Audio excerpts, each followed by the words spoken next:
Rothbart. Love will always be your undoing. Johann Sebastian Bach was, of course, a genius composer.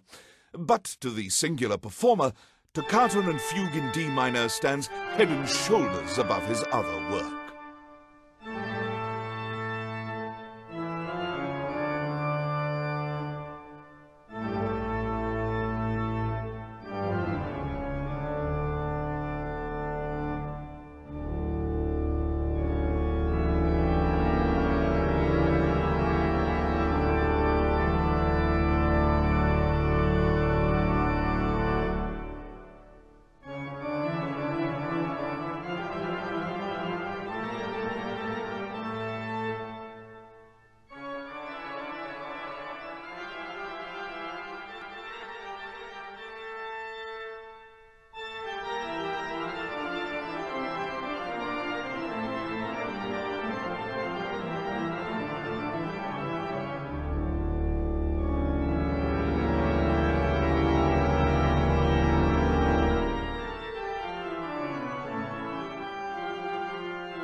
And now, for your listening pleasure, I've brought in one of my favorite scene partners, the lovely Jane Valderrama.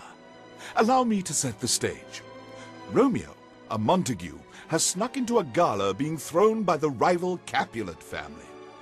But it is here that he first sets his eyes on his heart's greatest desire, the vision known as Juliet. If I profane with my unworthiest hand this holy shrine, the gentle fine is this: my lips, two blushing pilgrims, ready stand to smooth that rough touch with a tender kiss. Good pilgrim, you do wrong your hand too much, which mannerly devotion shows in this. For saints have hands that pilgrims' hands do touch, and palm to palm is holy palmer's kiss. Have not saints lips, and holy palmers too? Aye, pilgrim, lips that they must use in prayer.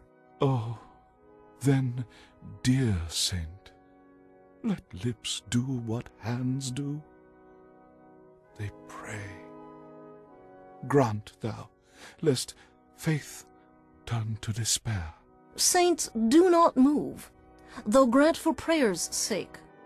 Then move not, while my prayer's effect I take.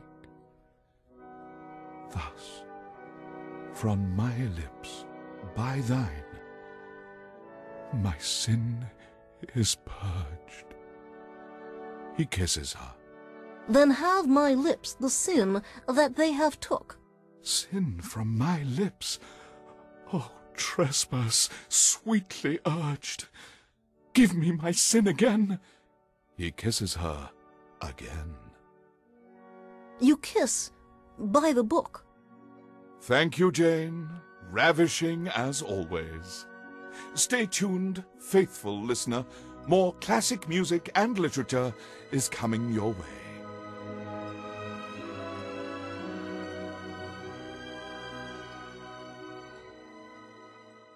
Humanity, while flawed, was capable of making tremendous works of art, like this.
Usage on the 4th of July makes some people think this is an American classic. How wrong you are. Here is the suite of the Toreadors from Carmen.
Beethoven was a visionary who created the first work blending orchestral and choral arrangements into the aural ecstasy, colloquially called Ode to Joy.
And now, a selection from the bard's Othello.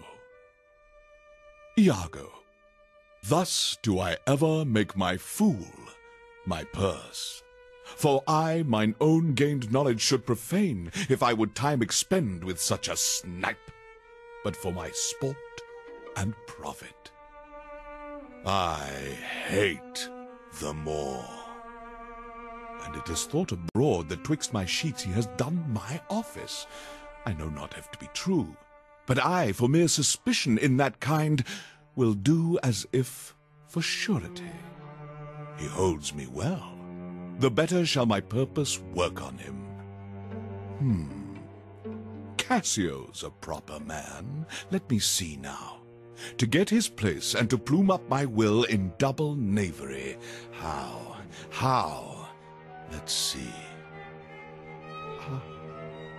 After some time, to abuse Othello's ear that he is too familiar with his wife.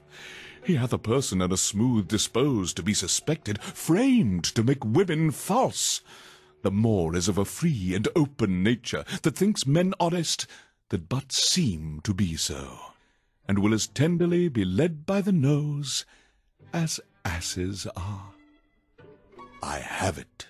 It is engendered. Hell and night must bring this monstrous birth to the world's light. Iago, said by some to be the greatest villain in literature. However, such a claim is often made by Philistines trying to ingratiate themselves to their social betters. No. Shakespeare's most detestable creature is Aaron the Moor in Titus Andronicus.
Sempre ora valere reggiadro viso, il pianto in riso e menzognero.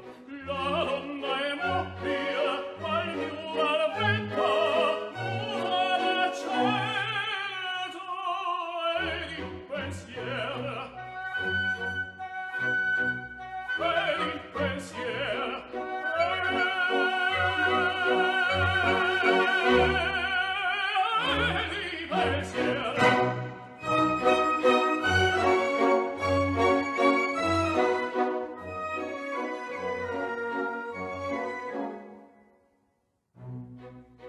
è sempre misero, chi a lei s'affida, chi le confida, ma il coto e il core, pur mai la sete si felice a pieno, qui su quel seno l'oliva amore, la donna è mobile, mai più dal vento, muta le cielo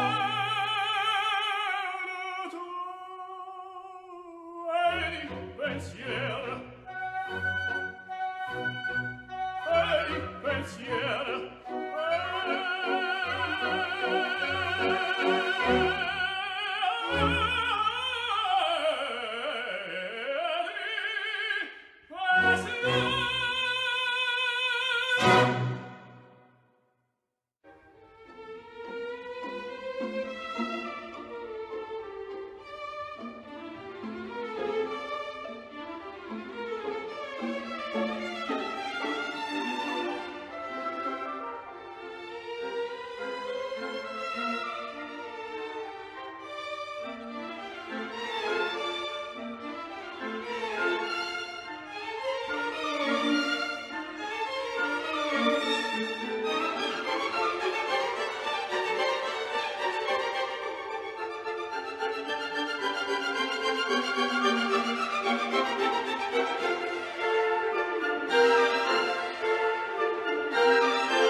As uplifting as it is charming, that song always makes me smile.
And now I'd like to welcome back K-12's own Jane Valderrama, who will be aiding me in breathing life into the bard's most famous scene.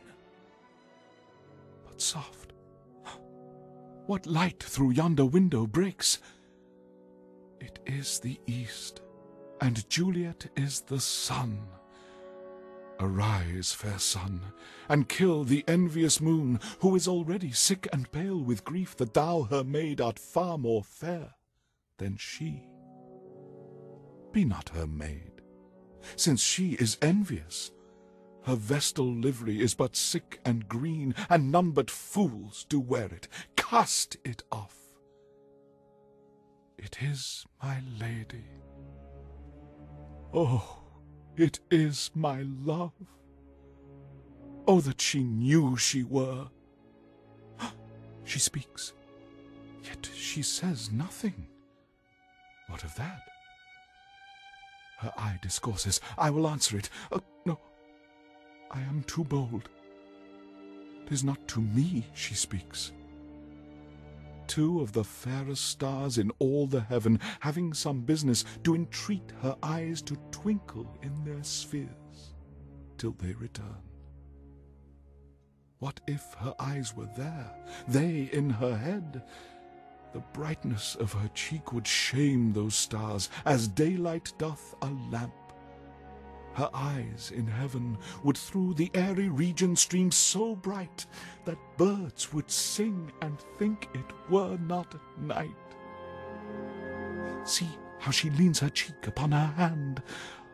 Oh, that I were a glove upon that hand, that I might touch that cheek. Ay me. She speaks.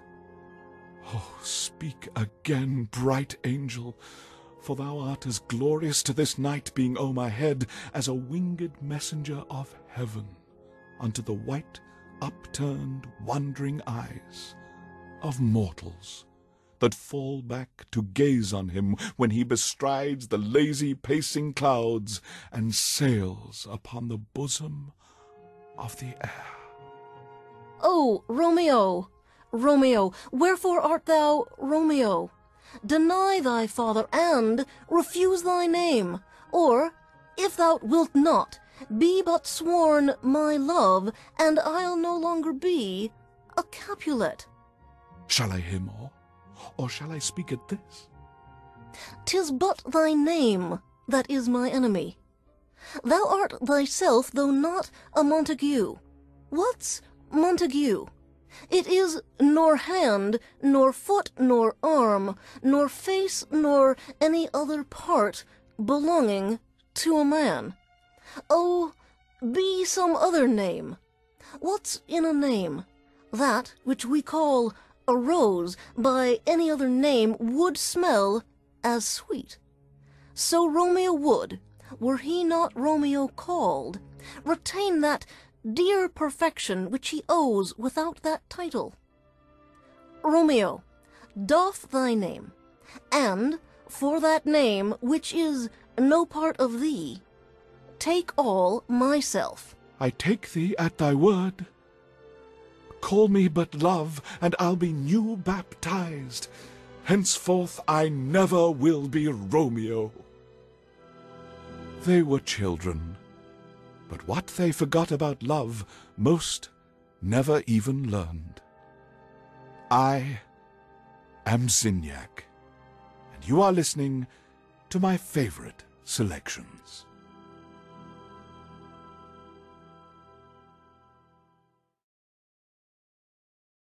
You tuned into this station to better yourself, and I am happy to oblige.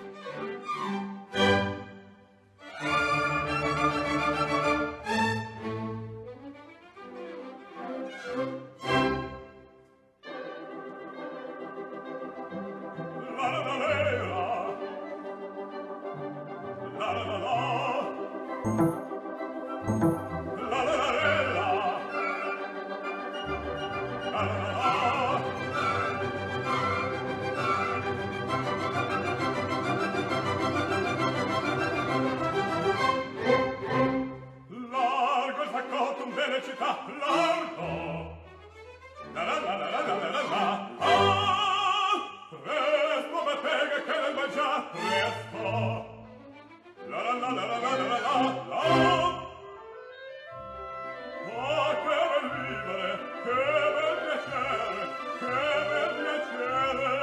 per un barbiere di qualità, di qualità. Ah, brava, brava, bravissima, bravo. La la la la la la la la la. Oh, bravissima, per verità, bravo. La la la la la la la la la. Fortunatissima per verità, fortunatissima per verità. La la la la la la la la la la la.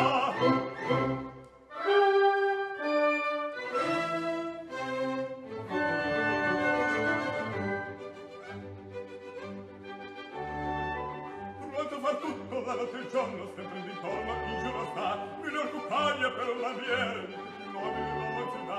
La la la la la la la la la la la la la la la. Lasso gli effetti mi lanciate forbici, al mio comando tutto qui sta. Lasso gli effetti mi lanciate forbici, al mio comando tutto qui sta. Vela risorsa, poi del mestiere, con la donnetta, col cavaliere, con la donnetta, la la la la la, col cavaliere, la la la la, la. Che bel vivere, che bel piacere, per un barbiere di qualità, di qualità. Tutti mi chiedono, tutti mi vogliono, donne ragazze, vecchi fanciulle, qua la parrucca, presto la barba, qua la sanguigna, presto il biglietto, tutti mi chiedono, tutti mi vogliono, tutti mi vogliono, qua la parrucca, presto la barba, presto il biglietto e Figaro, Figaro, Figaro, Figaro, Figaro, Figaro, Figaro, Figaro, Figaro.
It is quite simply the happiest song about a man and his dead wife you'll ever hear.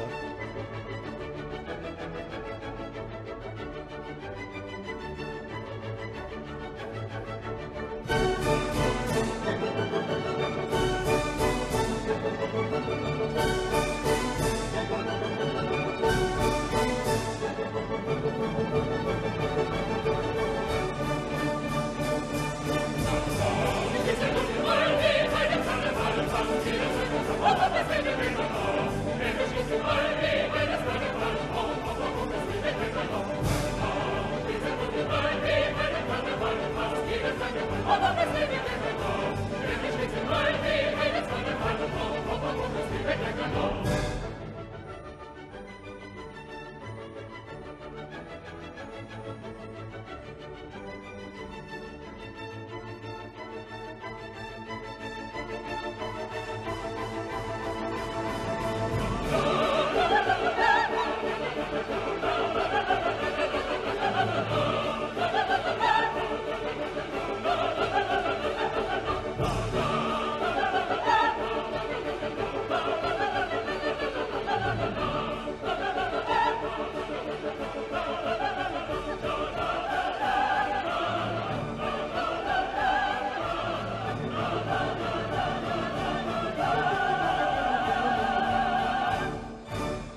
After orchestrating the rape and mutilation of Lavina, Aaron was finally brought to his knees. When asked if he was sorry for his heinous deeds, this was his reply. "Aye, that I had not done 1,000 more. Even now I curse the day, and yet I think few come within the compass of my curse, wherein I did not some notorious ill, as kill a man, or else devise his death, ravish a maid, or plot the way to do it, accuse some innocent, and forswear myself, set deadly enmity between two friends, make poor men's cattle break their necks, set fire on barns and haystacks in the night, and bid the owners quench them with their tears. Oft I have digged up dead men from their graves, and set them upright at their dear friend's door, even when their sorrows almost was forgot, and on their skins, as on the bark of trees, have with my knife carved in Roman letters, 'Let not your sorrow die, though I am dead.' I have done 1,000 dreadful things, as willingly as one would kill a fly. And nothing grieves me heartily indeed, but that I cannot do 10,000 more. Now that, my friends, is a man of conviction."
Modest Mussorgsky, original architect of nightmares.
It was Beethoven's last completed work, but it is arguably his best.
Sadly, the dance The Can-Can gets the credit for that majestic score.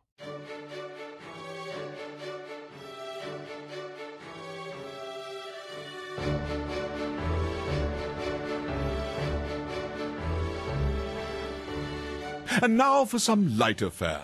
The first chapter of the Jane Austen classic, Pride and Prejudice. It is a truth universally acknowledged that a single man in possession of a good fortune must be in want of a wife.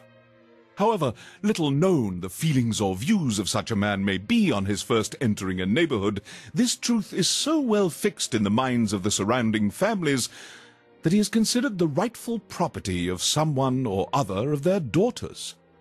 "My dear Mr. Bennet," said his lady to him one day, "have you heard that Netherfield Park is let at last?" Mr. Bennet replied that he had not. "But it is," returned she, "for Mrs. Long has just been here, and she told me all about it." Mr. Bennet made no answer. "Do you not want to know who has taken it?" cried his wife impatiently. "You want to tell me, and I have no objection to hearing it." This was invitation enough. "Why, my dear, you must know. Mrs. Long says that Netherfield is taken by a young man of large fortune from the north of England. That he came down on Monday in a chaise and four to see the place, and was so much delighted with it that he agreed with Mr. Morris immediately. That he is to take possession before Michaelmas, and some of his servants are to be in the house by the end of the week." "What is his name?" "Bingley." "Is he married or single?" "Oh, single, my dear, to be sure. A single man of large fortune. 4,000 or 5,000 a year. What a fine thing for our girls." "How so? How can it affect them?" "My dear Mr. Bennet," replied his wife, "how can you be so tiresome? You must know that I am thinking of his marrying one of them." "Is that his design in settling here?" "Design? Nonsense! How can you talk so? But it is very likely that he may fall in love with one of them, and therefore you must visit him as soon as he comes." "Well, I see no occasion for that. You and the girls may go, or you may send them by themselves, which perhaps will be still better, for as you are as handsome as any of them, Mr. Bingley may like you the best of the party." "My dear, you flatter me." "I certainly have had my share of beauty, but I do not pretend to be anything extraordinary now. When a woman has 5 grown-up daughters, she ought to give over thinking of her own beauty." "In such cases a woman has not often much beauty to think of." "But, my dear, you must indeed go and see Mr. Bingley when he comes into the neighbourhood." "It is more than I engage for, I assure you." But consider your daughters. Only think what an establishment it would be for one of them. Sir William and Lady Lucas are determined to go, merely on that account, for in general, you know, they visit no newcomers. Indeed, you must go, for it will be impossible for us to visit him if you do not. You are over-scrupulous, surely. I dare say Mr. Bingley will be very glad to see you, and I will send a few lines by you to assure him of my hearty consent to his marrying whichever he chooses of the girls. Though I must throw in a good word for my little Lizzie. Oh, I desire you to do no such thing. Lizzie is not a bit better than the others, and I am sure she is not half so handsome as Jane, nor half so good-humoured as Lydia. But you are always giving her the preference. They have none of them much to recommend them, replied he. They are all silly and ignorant like other girls, but Lizzie has something more of quickness than her sisters. Mr. Bennet, how can you abuse your own children in such a way? You take delight in vexing me. You have no compassion for my poor nerves. You mistake me, my dear. I have a high respect for your nerves. They are my old friends. I have heard you mention them with consideration these last 20 years at least. Ah, you do not know what I suffer. But I hope you will get over it and live to see many young men of 4,000 a year come into the neighbourhood. It will be no use to us if 20 such should come, since you will not visit them. Depend on it, my dear, that when there are 20, I will visit them all. Mr. Bennet was so odd a mixture of quick parts, sarcastic humour, reserve, and caprice, that the experience of 23 years had been insufficient to make his wife understand his character. Her mind was less difficult to develop. She was a woman of mean understanding, little information, and uncertain temper. When she was discontented, she fancied herself nervous. The business of her life was to get her daughters married. Its solace was visiting and news. Ah, love!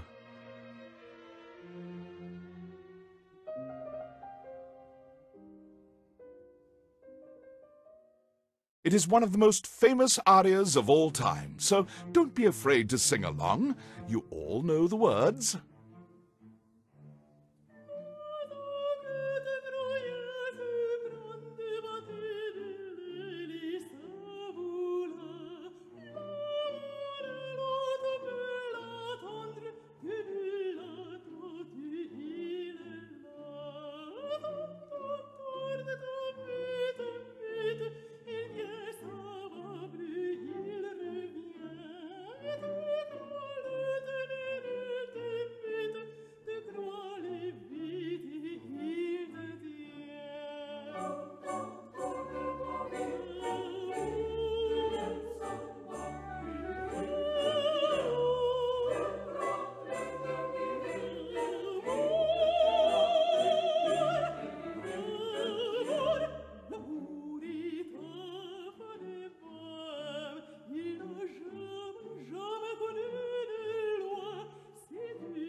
The pipe organ.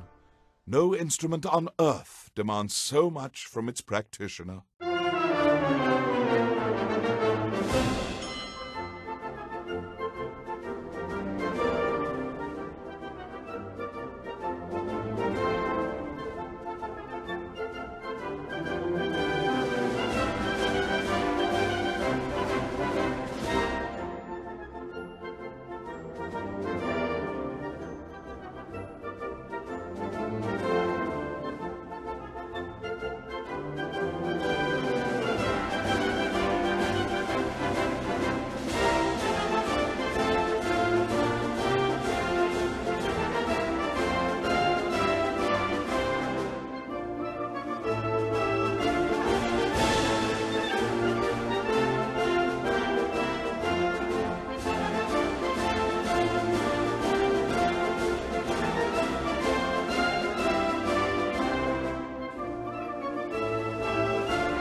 And now, for your listening pleasure, I've brought in one of my favorite scene partners, the lovely Jane Valderrama.